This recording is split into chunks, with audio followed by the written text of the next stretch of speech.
Hello friend, good afternoon, welcome to your channel Crack WBTET primary interview প্রিপারেশনের লক্ষ্যভেদ সিরিজের part 8 নিয়ে চলে এলাম তোমাদের সামনে।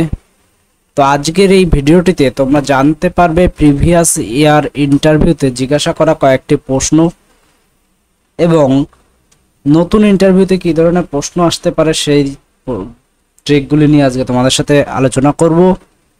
সাথে একটি বিশেষ জিনিস আলোচনা করব যে অনেকেই জানো যে এই যে 5/7 ও 10/11 মধ্যে কোনটি বড়, এটি না পারা এমন কেউই নেই, প্রত্যেকে এটি পারো, কিন্তু তা সত্ত্বেও ইন্টারভিউ স্ট্রেসে এটি একটি সমস্যা হতে পারে যেটি প্রিভিয়াস ইন্টারভিউ অনেক ক্যান্ডিডেট ফেস করেছে। তো সেই সব বিষয়গুলি নিয়ে আলোচনা করব। যারা আমাদের চ্যানেলে নতুন তারা অবশ্যই চ্যানেলটিকে সাবস্ক্রাইব করে নিও এবং এই কিউআর কোডটি স্ক্যান করে তোমরা আমাদের টেলিগ্রাম গ্রুপে জয়েন হয়ে যেতে পারো। সাবস্ক্রাইব করে তোমরা বেল আইকনটিকে অন করে রাখো এবং প্রত্যেকের জন্য একটি ফ্রি পিডিএফ রয়েছে, ফ্রি পিডিএফটি কীভাবে নিতে পারবে সেটির জন্য ভিডিওটি সম্পূর্ণ দেখতে থাকো। প্রাইমারি ইন্টারভিউ প্রিপারেশন যারা নিচ্ছ তাদের জন্য এই প্লেলিস্টটি তোমরা দেখো, প্রাইমারি ইন্টারভিউ প্রিপারেশন এই প্লেলিস্টে দেখো এবং পিডিএফের জন্য এই প্লেলিস্টে তোমরা দেখতে পারো। প্রথম প্রশ্নে চলে আসি, রেখাংশ রশ্মি বলতে কি বোঝায়? দেখো এইখানে একটা কমা পড়েনি, রেখা রেখাংশ রশ্মি তিনটি আলাদা বিষয়। তো আমি তোমাদের বিষয়টিকে বোঝার সুবিধার জন্য তোমাদের সামনে একটা ছবিকে আমরা কিন্তু দেখাচ্ছি। দেখো এই ছবিটি যদি তোমরা খেয়াল করো তাহলে তোমরা দেখতে পারবে যে রেখার ক্ষেত্রে দুটি দিকে কিন্তু এরকম অ্যারো দেওয়া আছে, অর্থাৎ রেখার ক্ষেত্রে কিন্তু এরকম রয়েছে, অর্থাৎ এটুকু আমরা বুঝতে পারছি যে রেখা কিন্তু বহুদূর পর্যন্ত বিস্তৃত। এইবার তাহলে এটু কি বললে তোমার ইন্টারভিউতে হয়ে যাবে? একদমই নয়। তো তিনটে বিষয়ের মধ্যে পার্থক্য একটু বুঝে নাও যে রেখার কিন্তু কোনো বাউন্ডারি নেই, অর্থাৎ যতটা সম্ভব এটিকে বড় করা যায়। রশ্মির ক্ষেত্রে কিন্তু দেখো একটা সাইডে তোমরা দেখতে পাচ্ছ আরো দেওয়া রয়েছে, তাহলে এটি কিন্তু একটা সাইড নির্দিষ্ট, এবং রেখাংশের ক্ষেত্রে কিন্তু এটি দুটি বিন্দুর মধ্যে সীমাবদ্ধ। জাস্ট একদম বেসিক একটি পার্থক্য প্রথমে শেয়ার করে দিলাম। এইবার দেখো আমি সম্পূর্ণ ডিটেলসে তোমাদেরকে বলে দিই যে রেখাটি কি, আমি এটি প্রথমে তোমাদের সাথে আলোচনা করি। তো দেখো এই যে রেখা, এই রেখাটি হচ্ছে কিন্তু একাধিক বিন্দুর সংযোগের ফলে সৃষ্ট একটি পথ বিশেষ। তাহলে আমি যদি এরকম একটি বিন্দু এইভাবে রাখি, অনেকগুলি বিন্দু, তাহলে এই যে বিন্দুর গুলিকে যদি সংযোজন করি তাহলে কি পাওয়া গেল? এটি একটি রেখা পাওয়া গেল। এবার বলতে পারো যে রেখা তো সোজা হবে। হ্যাঁ, আমি যে ছবিটিতে এখন তোমাদের সামনে রেখেছি এটি কিন্তু বক্ররেখা। তাহলে কি বোঝা যাচ্ছে? যে একটা গ্লান্স সহজে কি বোঝা যাচ্ছে যে বিভিন্ন একাধিক বিন্দুর পারস্পরিক সংযোগের ফলে সৃষ্ট পথ বিশেষ হলো রেখা, এটি তোমাদের দেখালাম। এইবার এটি কিন্তু আরেকভাবে বলা যায়, সেটি কিন্তু রয়েছে যে রেখা হলো একটি বিন্দুর চলার পথকে আমরা বলি রেখা, অর্থাৎ একটি বিন্দু যে পথ দিয়ে চলবে সেটিকে আমরা বলবো রেখা। তাহলে তোমাদের যেটা ভালো মনে হয় তোমরা সেটিকেই বলতে পারো যে একাধিক বিন্দুর পারস্পরিক সংযোগের ফলে সৃষ্ট পথ বিশেষকে আমরা রেখা বলি, এটিও বলতে পারো, অথবা একটি বিন্দু চলার পথকে রেখা বলা হয়। অবশ্যই উদাহরণ সহযোগে তোমাদের দেখাতে হবে, ছবি এঁকে দেখাতে হবে। যদি জিজ্ঞাসা করে সেক্ষেত্রে বিষয়টিকে এইভাবে বুঝিয়ে তোমাদের দিতে হবে, যেটি বললাম যে নির্দিষ্ট এবং অনির্দিষ্ট ব্যাপারটি বললাম, এটি বুঝিয়ে তোমাদের দিতে হবে। এরপরে দেখো রশ্মির ক্ষেত্রে সংজ্ঞাটি কিভাবে বলতে পারো তোমরা? আচ্ছা, এখানে যেটি বললাম যে রেখা যখন আমি এইভাবে বিন্দুগুলোকে আঁকলাম তখন সেটি হলো বক্ররেখা, যদি সোজা পথে সেটিকে থাকতো তাহলে সেটিকে বলা হতো সরল রেখা। এরপরে চলে আসি রেখাংশ। তাহলে রেখাংশ হলো একটি সরলরেখার নির্দিষ্ট অংশ যার নির্দিষ্ট দৈর্ঘ্য ও দুটি প্রান্তবিন্দু আছে। তাহলে কি বলেছিলাম প্রথমে যে একটি সরলরেখার নির্দিষ্ট একটি অংশ যার প্রান্তবিন্দুদ্বয় কিন্তু রয়েছে তাকে বলবো আমরা রেখাংশ। তাহলে সুন্দরভাবে কি বলতে পারি? রেখাংশ হলো একটি সরলরেখার নির্দিষ্ট অংশ যার নির্দিষ্ট দৈর্ঘ্য ও দুটি প্রান্তবিন্দু রয়েছে, তাকে আমরা বলবো কিন্তু রেখাংশ। এটি একটি কিন্তু সীমাবদ্ধ রেখা। এরপরে চলে আসি রশ্মি বলতে কি বুঝি আমরা? ছবি যদি দেখো তাহলে কিন্তু তোমরা দেখতে পাচ্ছ যে রশ্মির ক্ষেত্রে কিন্তু একটি বিন্দু রয়েছে এবং অন্য পাশ কিন্তু নির্দিষ্ট নয়, অর্থাৎ রশ্মি হলো এমন একটি জ্যামিতিক ধারণা যা নির্দিষ্ট প্রান্তবিন্দু থেকে শুরু করে একটি দিকে অসীম দূর পর্যন্ত বিস্তৃত একটি সরলরেখা, তাকে আমরা বলবো কিন্তু রশ্মি। তাহলে একটি নির্দিষ্ট প্রান্তবিন্দু থেকে শুরু হবে এবং অসীম দূর পর্যন্ত বিস্তৃত থাকতে পারে। এই তিনটি বিষয় কিন্তু গত ইন্টারভিউতে 33 জন ক্যান্ডিডেটকে জিজ্ঞাসা করা হয়েছিল, এরও বেশি ক্যান্ডিডেটকে জিজ্ঞাসা করা হতে পারে। আমরা যেটুকু পেয়েছি সার্ভেতে সেটুকু আমরা তোমাদের সাথে তুলে ধরলাম। এরপরে দেখো 3/8 ও 2/5 মধ্যে কোনটি বড়? এটি সবাই জানো যে 3/8 সবাই প্রত্যেকে আশা করি প্রত্যেকে পারবে। 3/8 এবং 2/5 তোমরা এবার বসিয়ে দেবে। 8 ও 5-এর তোমরা লসাগু করবে। 8 ও 5-এর লসাগু 5 × 8 = 40 পাবে এবং হরে যেটি রয়েছে সেটি দিয়ে এটিকে ভাগ করে কি পাওয়া গেল? 5 পাওয়া যাবে। অর্থাৎ 3/8-এর সাথে আমরা 5 গুণ করব, হরটি সমান করতে হবে। 3 × 5 = 15, 5 × 8 = 40 এবং 2/5-এর ক্ষেত্রে কি করব? 2/5-এর ক্ষেত্রে আমাদের 8 করে গুণ করতে হবে। তাহলে 8 × 2 = 16/40। তাহলে কোনটি বড় পেলাম? এটি, অর্থাৎ 2/5 কিন্তু হয়ে গেল আমাদের বড়। সব তো আমরা খাতা পেলাম, কলম পেলাম, বোর্ড পেলাম, তবেই না করতে পারলাম।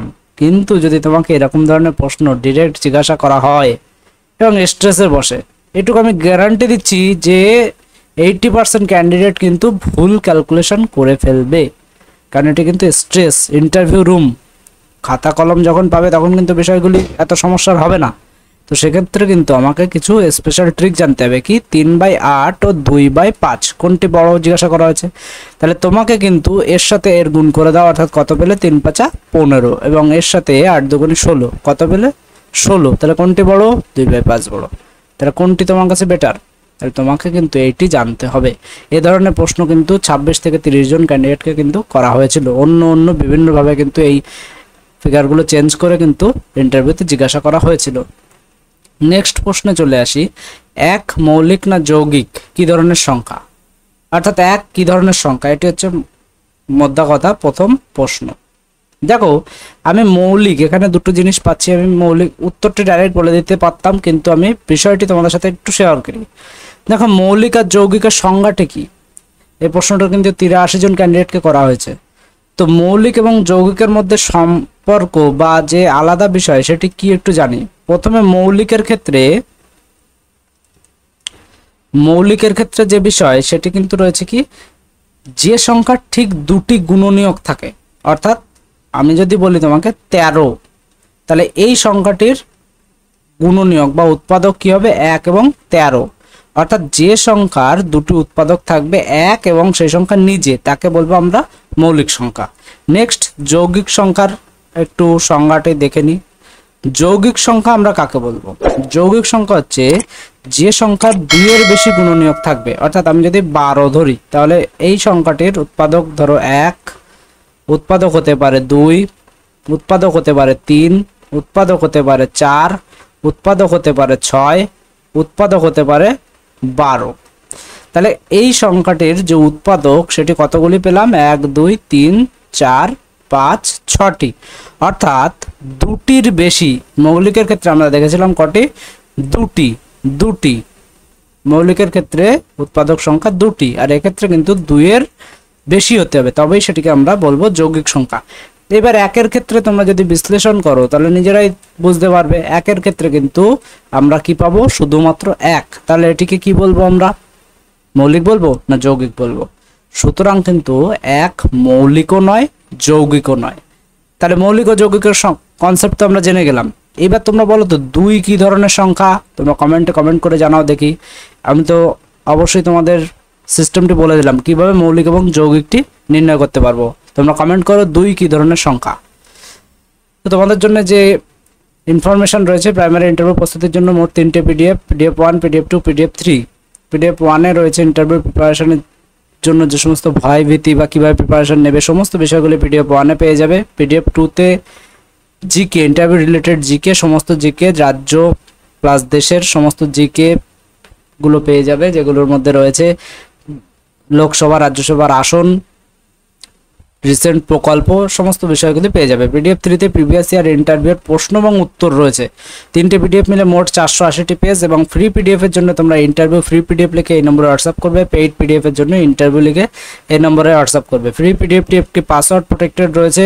এই পাসওয়ার্ডটি তোমরা কোথায় পাবে? তোমরা প্লেলিস্টে চলে যাবে।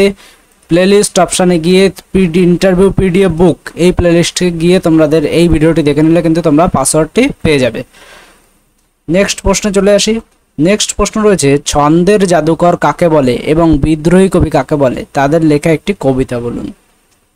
এটি কিন্তু জিজ্ঞাসা করা হয়েছে, প্রিভিয়াস ইন্টারভিউতে জিজ্ঞাসা করা হয়েছে যে ছন্দের জাদুকর কাকে বলে এবং বিদ্রোহী কবি কাকে বলে।